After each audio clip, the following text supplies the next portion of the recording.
Living longer, living healthier, living better than ever before. Welcome to Mountain Pacific's Healthy Living for Life, a weekly series that gives you the information, education, and expert insight you need to become an active participant in today's ever-changing healthcare climate. Here now is today's program host. Healthcare is one of the biggest expenses for retirees. In fact, the average retired couple will pay as much as $250,000 for healthcare, and that figure doesn't include long-term care or out-of-pocket expenses. Today, we'll learn how to plan for healthcare costs and learn about the different insurance options for retirees and soon-to-be retirees. Welcome to Healthy Living for Life, a show dedicated to helping you do just that. I'm your host, Beth Brown. Stay tuned. Welcome back. I would like to introduce my first guest on this morning's show, Janet Hedges, a certified financial planner with Raymond James. Janet, thanks for being here this morning. Thanks for having me. So my first question is, can you just give us an average cost of health care that people need to be aware of when they're thinking about their retirement? Yeah, when we start looking at the long-term planning process, basically what we do is we usually try to incorporate everything from a current cost standpoint. And so we sit down and look at the client's income, what they have for expenses. And in the old days, we used to actually, when somebody looked at retiring, they most likely had their home paid off and their costs were reduced. Well, with healthcare, that's not necessarily the case anymore. And the medical and inflation rate is averaged over the next 10 years to be about 6%. So it's important when we start looking at that long-term planning process that we try to incorporate that while we do it. So right now, a couple would probably look at about $750 a month in terms of their Medicare B, D, and supplemental premiums, which is about $9,000 a year. Then if we start looking at adding dental, that's about $11,000. And then if we start looking at glasses, because usually people have glasses for reading at some point, now that number looks closer to about $12,000 a year. Wow. So the cost is significant, but why else would you say it would be important for somebody to plan for healthcare costs after retirement? Well, that medical inflation rate that we talk about 6%, there isn't really much out there in terms of Social Security or pension plans that keep up with that kind of inflation rate.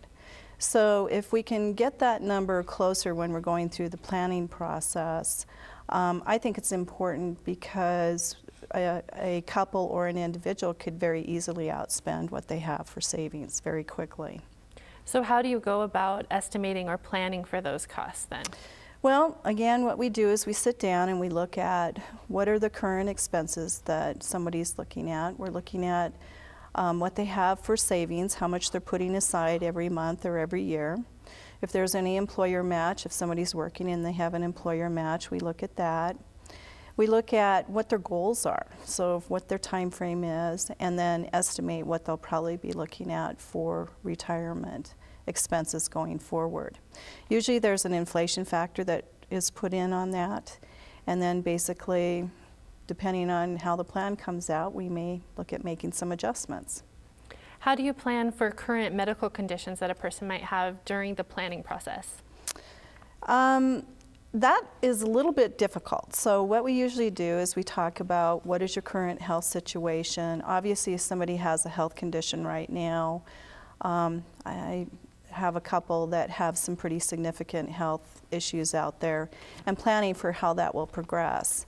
You have a general idea, but still it's that crystal ball that we don't really have to say what an individual's health care is going to look like going forward. So usually what we do is we look at current numbers and we say, a compliant patient who is following doctor's orders is probably going to have better outcomes than somebody who doesn't. Sure. And just try to work as best as we can with what we have with current knowledge. And you mentioned vision and dental, and those are things that maybe a health insurance coverage or Medicare may not take care of for you. So how do you factor in those? Do those go into the budget too? Right.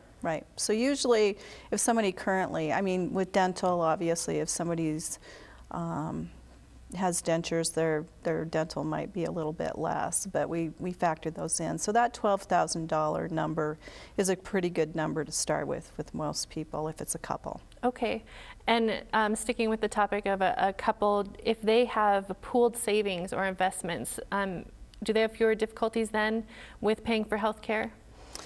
If one of them's healthy and one of them isn't, if they're both unhealthy, then it's probably about the same as what an individual would be. But if you have a couple where one of them is generally in good health, they can actually, those pooled assets can help the one who may be pulling more than their fair share out of that account.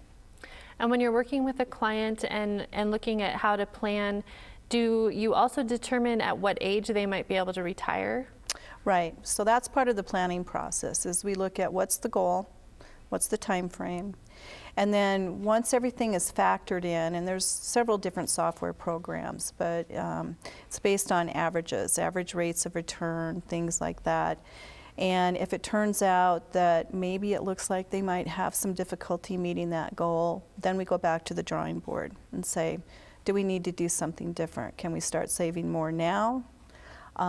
Do we start looking at delaying that retirement, or maybe we start looking at reducing what that amount can be? Is it ever too late to plan for your retirement? No, it's never too late. What happens is no matter when you start, you're always going to have more options than if you don't. Obviously, the sooner the better, because the longer you have for having your investments grow or having your assets grow, it just gives you more options down the road. We are almost out of time here, but what about those folks who have already retired? Is there anything they can do now to move funds or invest so that they can better prepare for health care? Yeah, if somebody, it really depends on their individual situation. If somebody is invested purely in CDs, that might be worth a discussion, and I will always say it depends, and it depends on an individual situation, but it doesn't hurt to take a look at it.